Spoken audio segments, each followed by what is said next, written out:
Je vais vous parler à la fois de mode, ce qui est assez logique, mais a priori pas de mode. Et le thème de mon intervention, c'est le lien entre la French Touch et l'unité des arts. Et je vais vous dire pourquoi je fais ça. Je vais expliquer aussi ce qui nous porte.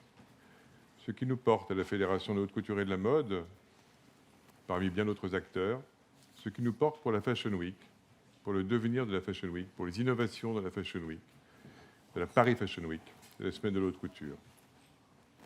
Donc je vais parler, j'ai 10 minutes qui me sont réservées, je vais parler quelques minutes, peut-être 7, parce que mes amis m'ont sollicité assez vivement pour que je fasse autre chose que parler. Donc je ferai peut-être autre chose que parler en fonction du temps qui m'est imparti et si je ne déborde pas par ma parole. Pourquoi l'unité des arts? Parce qu'évidemment, c'est une question qui se pose incessamment.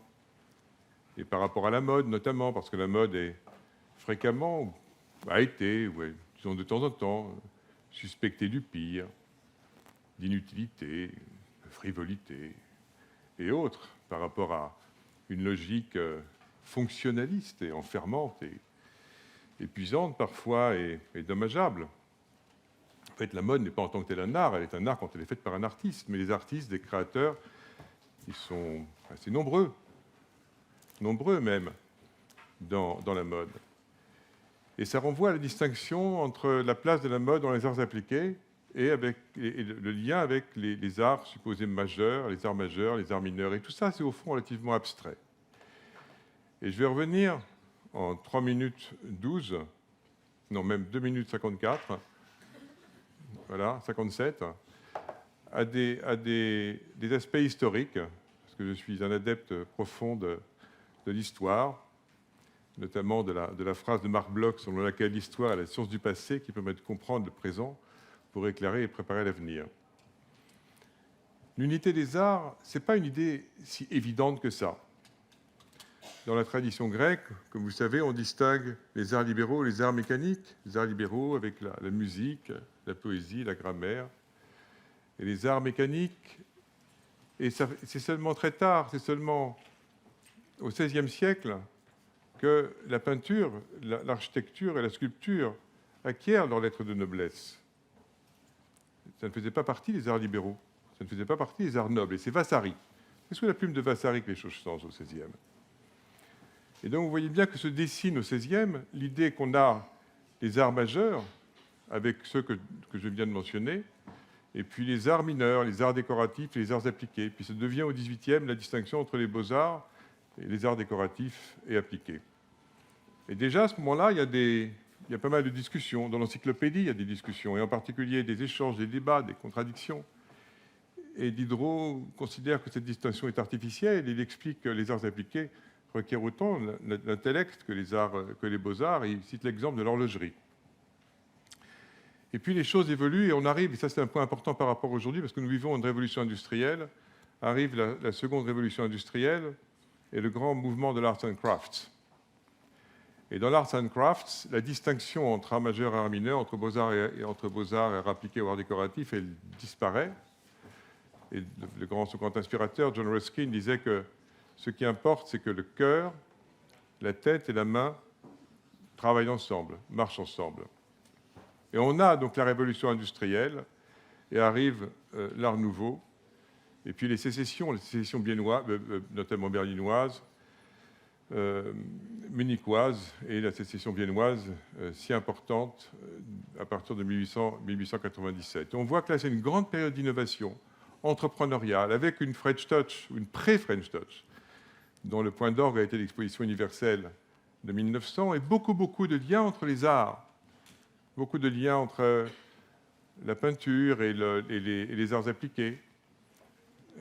L'idée d'œuvre d'art totale qu'on trouve en France très présente chez les nabistes, puis évidemment des personnages extrêmement importants comme Guimard, Debussy qui disait qu'il était au moins autant influencé par les images que par les sons, et puis la mode, et Poiret, extrêmement présente, et que d'autres courants en Europe, en dépit de l'unité des arts au niveau européen, contestaient parce que penchant pour une version une approche plus fonctionnaliste de la mode. Je reprends le terme que j'ai utilisé tout à l'heure, avec différents courants, notamment en Allemagne et en Grande-Bretagne, à l'opposé d'ailleurs de ce que, enfin, plus ou moins de ce que disait Arts and Crafts. Enfin, les choses avaient évolué.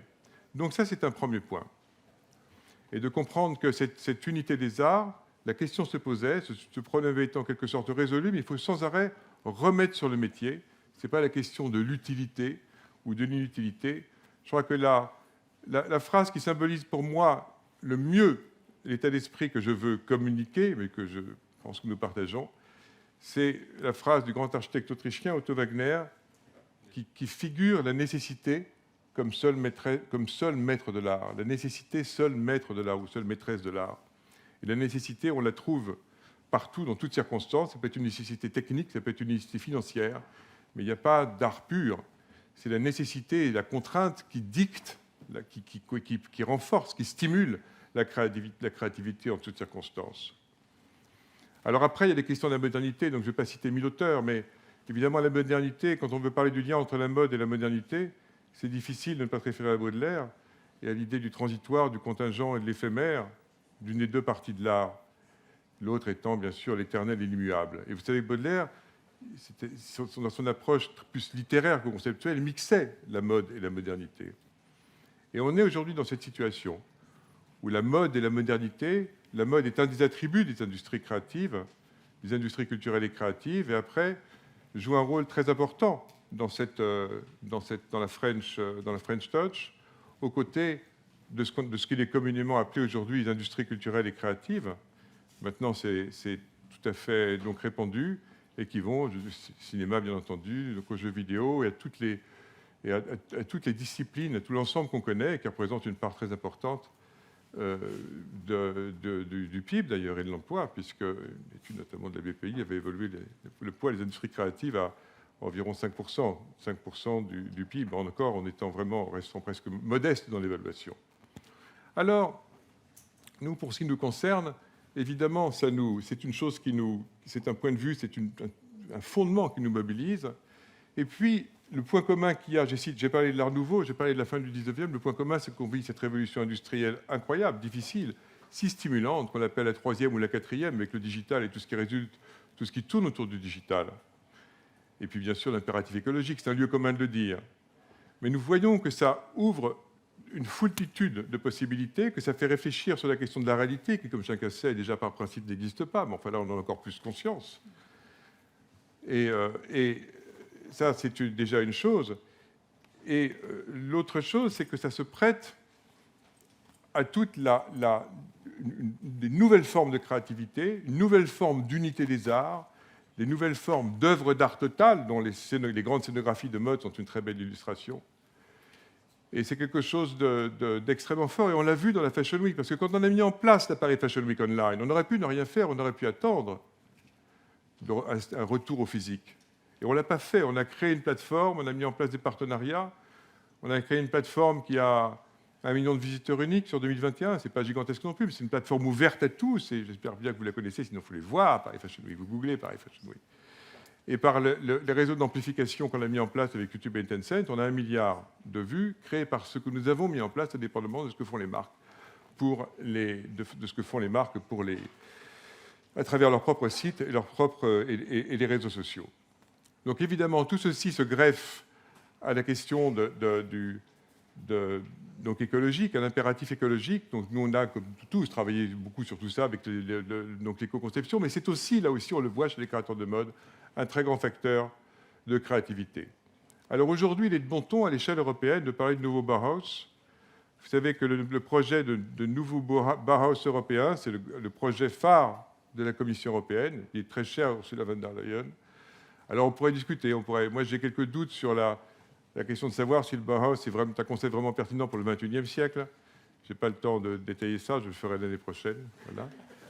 Mais ce que je sais en tout cas, c'est qu'il y a ce formidable potentiel, que ce projet de la French Touch est un projet extrêmement important, et que si on parle de French Touch, on parle d'ouverture d'esprit, on parle de créativité sous contrainte, on parle de distanciation, on parle d'humour, on parle de respect de l'autre, on parle d'altérité, on parle de mode, on parle d'art de vivre. La gastronomie fait partie de tout cet ensemble. Et c'est profondément notre identité collective. Je vois me regarder, si je joue, j'ai intérêt, je pense à le faire rapidement parce que sinon je ne vais pas le faire, donc je vais m'arrêter. Donc je vais vous jouer. On parlait, donc je fais un morceau, donc je vais... Moi, je suis venu à la musique, je suis venu à la mode par la musique.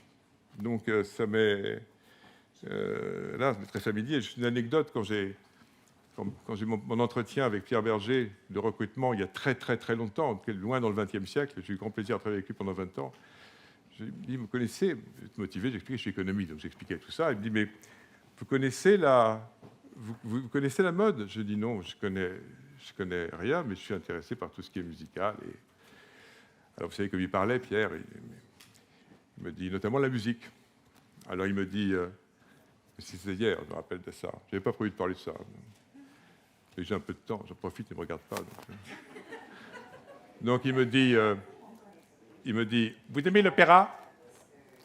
Alors je lui dis, oui, j'aime bien l'opéra, mais ce n'est pas ce que je fais. Il me répond, mais qu'est-ce que vous faites? Alors je lui dis, je joue dans un groupe de rock. Parce qu'à l'époque, j'étais dans un groupe de rock, un groupe de New Wave, qui s'était appelé successivement King Lear et Fraude Fiscale. Voilà. C'était clavier. Et la réponse merveilleuse de Pierre Berger était la suivante. Il m'a dit, ah, vous jouez dans un groupe de rock? C'est très bien, ça c'est très bien. Et c'est comme ça que j'étais recruté. Je suis arrivé dans la bonne. Voilà, c'est ma life. Alors je me disais, bon, je vais jouer quelque chose, ça dure 1 minute 42, c'est quelque chose qui illustre aujourd'hui quelque chose que j'ai composé, là, comme ça, il y a quelque temps. Et je ne vais pas chanter, je vais juste jouer. Et c'est à la fois l'idée du contingent, du transitoire et de l'intemporel. Si vous en avez marre, au bout de 30 secondes, vous faites des grands signes et j'arrête.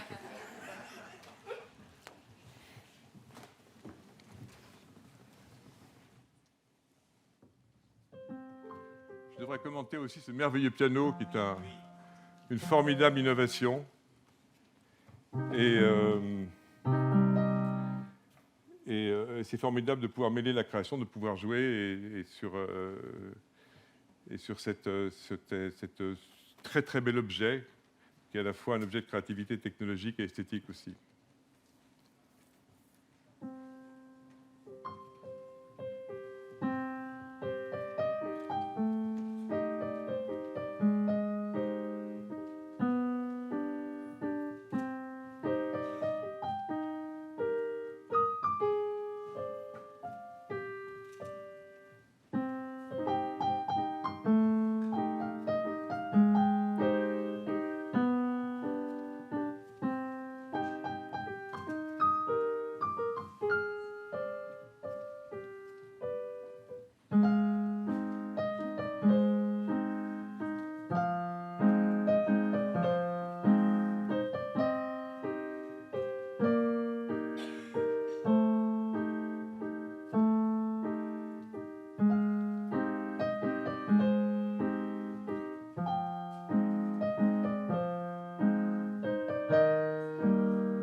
Merci.